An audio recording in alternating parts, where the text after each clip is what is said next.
Assalamualaikum teman-teman, kembali lagi di channel Faja Arindia. Sekarang aku melanjutin kisah Nabi Sulaiman, Hudhud sang mata-mata. Oke.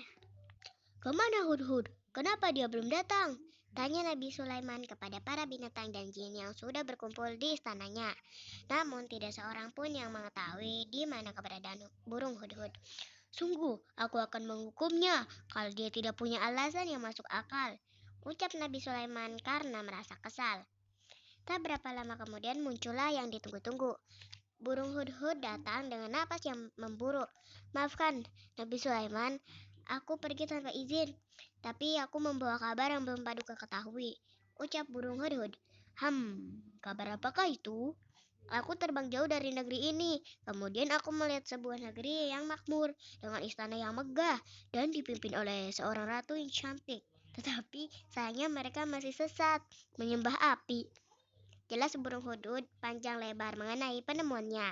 Negeri itu adalah negeri Sabah dengan ratunya yang bernama Bilqis. Mendengar kabar dari burung Hudhud tersebut, Nabi Sulaiman kemudian menulis sepucuk surat untuk Ratu Bilqis, pemimpin negeri Sabah yang diceritakan oleh burung Hudhud. Isi surat tersebut adalah ajakan untuk tunduk dan mengikuti keyakinan yang benar, yaitu hanya menyembah Allah yang Maha Kuasa. Burung Hudhud diutus untuk mengirimkan surat tersebut kepada Ratu Bilqis. Maka pergilah burung Hudhud ke negeri Sabah, menyelinap ke dalam istana, dan menjatuhkan surat dari Nabi Sulaiman tepat di hadapan Ratu Bilqis. Dan ini dia guys gambarnya. Ini burung Hudhud ya. Ada monyet. Setelah membaca surat tersebut, Ratu Bilqis kemudian mengumpulkan para penasehatnya untuk meminta pendapat mereka atas surat tersebut. Keputusannya, Ratu Bilqis mengirimkan utusannya untuk mendatangi kerajaan Nabi Sulaiman dengan membawa berbagai jenis hadiah. Namun, hadiah-hadiah mewah tersebut tidak diterima oleh Nabi Sulaiman. Ratu Bilqis merasa penasaran ingin tahu seperti apa kehebatan Nabi Sulaiman yang telah menolak hadiah-hadiahnya. Akhirnya, ia memutuskan untuk mendatangi kerajaan Nabi Sulaiman. Mendengar Ratu Bilqis akan datang berkunjung, Nabi Sulaiman bertanya kepada rakyatnya, "Siapakah di antara kalian yang sanggup memindahkan singgasana Ratu Bilqis dengan segera?" "Aku sanggup memindahkannya sebelum Paduka berdiri dari singgasana," ujar Jin.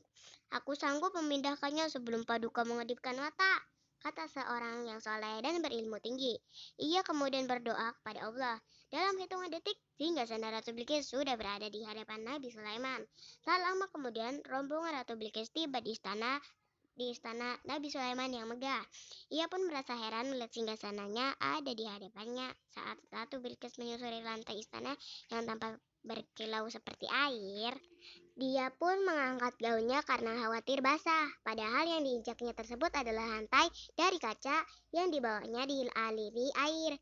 Maka semakin kagum Ratu Bilqis akan kehebatan Nabi Sulaiman. Akhirnya Ratu Bilqis menyatakan masuk Islam. Kemudian Nabi Sulaiman dan Ratu Bilqis menikah. Kedua kerajaan mereka menjadi bersatu. Nabi Sulaiman adalah putra Nabi Daud. Ia memiliki seorang kakak yang bernama Absyalum. Sejak kecil, Nabi Daud sudah melihat kecerdasan Nabi Sulaiman dan mendapat firasat bahwa suatu saat nanti dia akan diangkat menjadi seorang nabi. Berbeda dengan kakaknya, Absyalum, anaknya Nabi Daud itu kemarin kita ceritakan. Kecerdasan Sulaiman terlihat dari pendapatnya yang cerdas ketika menghadapi dua orang yang berselisih antara seorang petani dan peternak. Kambing milik si peternak telah merusak tanaman si petani. Nabi Sulaiman memberikan solusi bahwa si peternak harus mengganti rugi dengan cara menumbuhkan kembali lahan yang telah rusak, dan si petani juga harus merawat hewan-hewan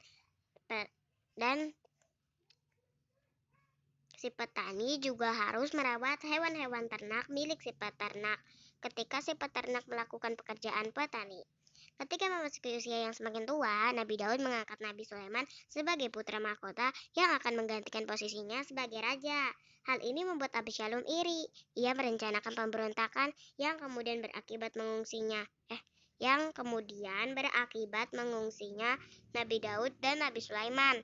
Namun pada akhirnya kemudian tahta kerajaan bisa direbut kembali oleh Nabi Daud dan dan diwariskan kepada Nabi Sulaiman. Maaf ya, itu bacanya tuh kayak gitu karena aku lagi flu dan terus aku lagi pilek. Sakit tenggorokan sih pagi-pagi aku bangun tidur kenapa sakit nih. Nah ini dia guys gambarnya. Aku punya loh. Aku punya mainan ini. Burungnya kayak gini mirip banget. Oke. Nabi Sulaiman diberi mukjizat oleh Allah, yaitu bisa mengerti semua bahasa binatang dan mempunyai pengikut dari golongan jin. Nabi Sulaiman juga mampu mengendalikan angin sehingga bisa membawanya pergi kemana saja.